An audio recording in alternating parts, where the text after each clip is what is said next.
เฮ็ดเวียกเนาะ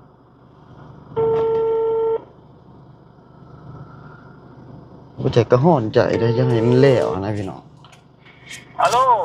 ฮัลโหลสบายดีเป็นจังได๋สร้างเพิ่นว่างแล้วบ่นี่กำลังเฮ็ดเลยกำลังเขาสิบักเขาเอื้อนเลยกำลังบ่โดยขาดเหลืออีหยังเพิ่นอยากได้อีหยังบอกข้อยเด้อเดี๋ยวข้อยสิขึ้นซื้อขึ้นไปให้เลยโดยเออเพิ่นลงมือบากแล้วบ่หรือว่ายังบ่ทันได้บากบักเลยลงมือบักนั่นบักมื้อใดบักสิบักมื้อนี้เลยอ๋อกำลังสิเฮ็ดเนาะแม่นกำลังเฮ็ดอยู่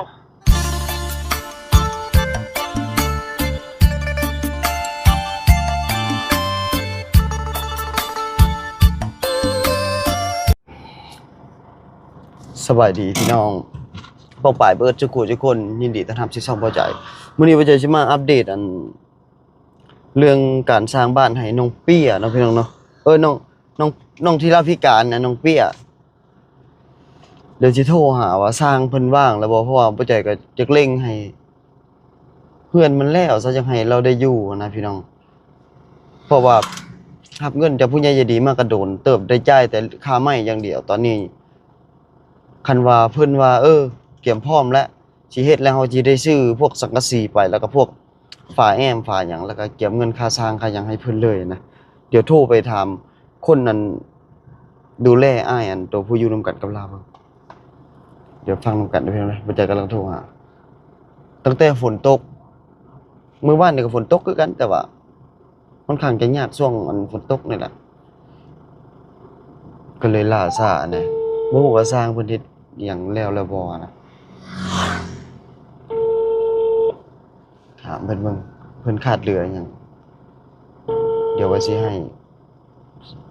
เพิ่นระบุมาเลยถ้าให้ซื้อไปให้ซื้อไปบัดเดียวเลยนะพี่น้องเพราะว่าเส้นทางมันค่อนข้างจะไกลเฮ็ดเวียกเนาะ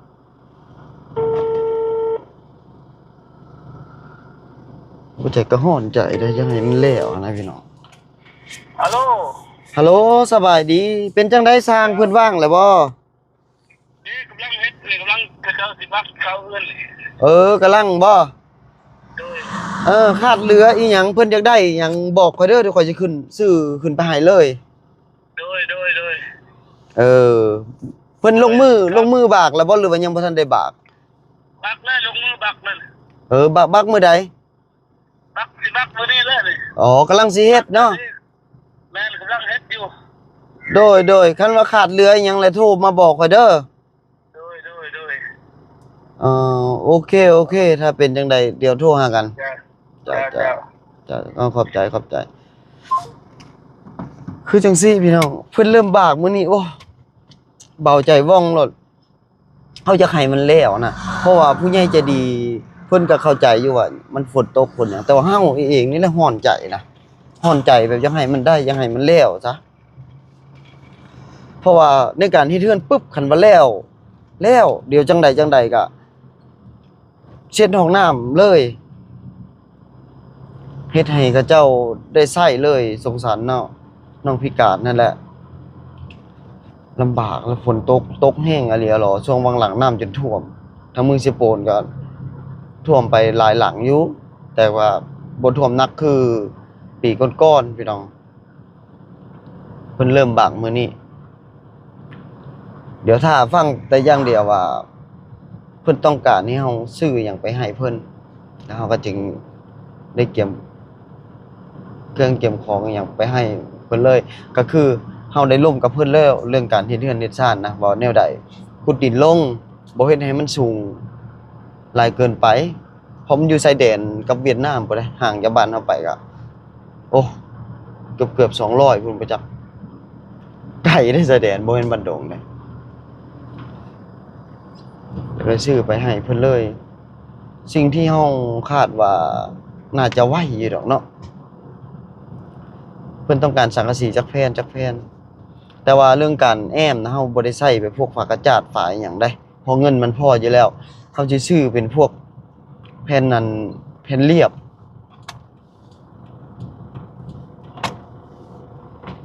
เป็นแผ่นเรียบแผ่นอิหยังไปใส่มันจึง ทนจึงดนคันคนบ่ไปทุบบ่ไปม้างมันก็สิได้ดนอยู่ประเภทแบบนี้นะเบาใจไม่คันหนึงล่ะตั้งแต่เว้ากันไปก็เกือบ2อาทิตย์เลยได้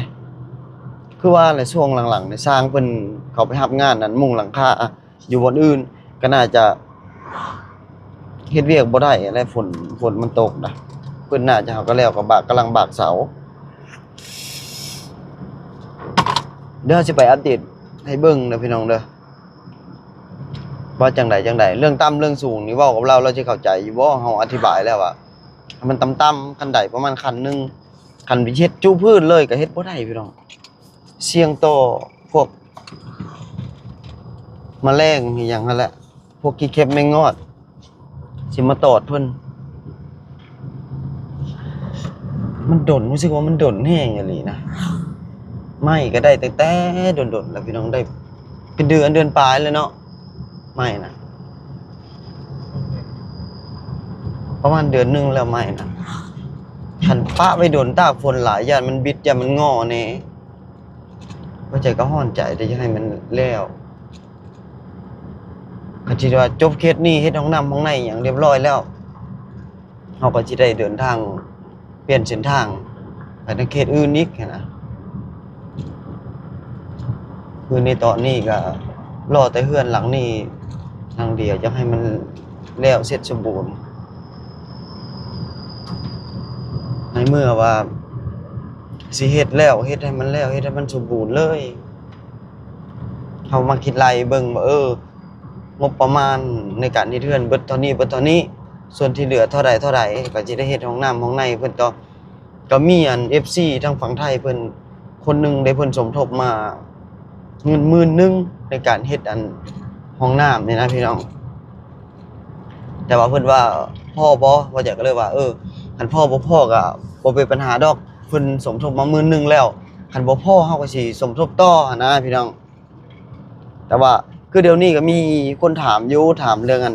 เฮ็ดห้องน้ำห้องในนะเพิ่นสมทบแต่ว่าเฮาก็ยังบ่กล้ารับอีหลีได้ย่านมันเกินนั้นบ่แม่นหยังดอกเฮาว่าลงมือเฮ็ดก่อนคือตัว10,000นี่เผลอๆนี่ก็สิแล้วเลยอันนั้นพี่น้องลองมาคิดเบิ่งลองมาทบทวนเบิ่งอย่างหลายๆอันหลายๆอย่างคันว่าเสร็จสิ้นตัวนี้เพิ่นได้ขึ้นอยู่จบเจือแล้วแต่เฮือนก็สิกว้างเติบอยู่ในการอยู่ก็สามารถเอาหมู่เอาหยังมาอยู่นํได้นะพี่น้องนี่แหละพี่น้องตอนนี้ก็บ่ใจก็มาฮอดเฮือนเนาะก็คือแล่นตะเวนเฮ็ดเวียกส่วนโตวแน่เพิ่งจะแล้วเพิ่งจะเสร็จแล้วก็กลับมาก็สิมาเว้าต่อเรื่องน้องเปียเนาะพี่น้องเนาะก็คือตอนนี้นะในตอนแรกที่ขณะตอนที่เฮาอัดคลิปนี่ตอนมื้อเว้นนี่นะประมาณบ่ายโมงอันนี้นี่8โมงแล้วมันเป็นแบบนี้พี่น้องเฮาท่าสร้างหลังจากที่เพิ่นนั้นเฮ็ดอิหยังเรียบร้อยแล้วเฮาซื้อเครื่องไปแล้วบัดนี้จะเป็นพวกเครื่องอยู่ของกินเฮาก็ต้องสิได้เตรียมเวลามื้อที่เขาสิยกเฮือนมันต้องได้วานชาวบ้านชาวซองมาซอยเด้ทอสร้างผู้เดียวมันเฮ็ดบ่ได้อยู่แล้วหลายๆคนแต่ว่าจังได๋ก็ต้องได้ไปเบิ่งไวๆนี่แหละพี่น้องเอ้ยอันนี้ก็คือความคืบหน้าเนาะก็บ่ใจก็ดีใจแล้วล่ะพี่น้องเอ้ยที่เพิ่นนั้นได้ลงมือเฮ็ดแล้วตอนนี้นะตอนเพิ่นยังบ่ได้ลงมือเฮ็ดนี่โอ้ยสิได้อยู่บ่วะมันคือดนแท้เฮาก็คอยท่านะสงสารน้องแน่อยากฟ้าวเฮ็ดห้องน้ำเพราะว่าห้องน้ำนี่มันเป็นสิ่งที่จำเป็นแรงอีหลีได้เวลาน้องไปถ่ายนะไปถ่ายหนักไปถ่ายเบานะก็ต้องได้ข้านไปเลื่อยตามพื้นนั่นแหละรู้สึกโอ้ลำบากหลายพี่น้องเอ้ยยากจนแล้วยังบ่พอยังพิการอีกคือเห็นสภาพ คิดซะว่าเป็นคันเป็นคนในเฮือนมันสิเป็นแนวใดหันนะเห็นแล้วเฮาแล้วหดหู่ใจแฮงอีหลีอยากช่วยเหลือน้องให้มันถึงฝั่งถึงฝาให้มันถึงที่สุดบ่ใจเชื่อว่ามีหลายคน FC หลายคนที่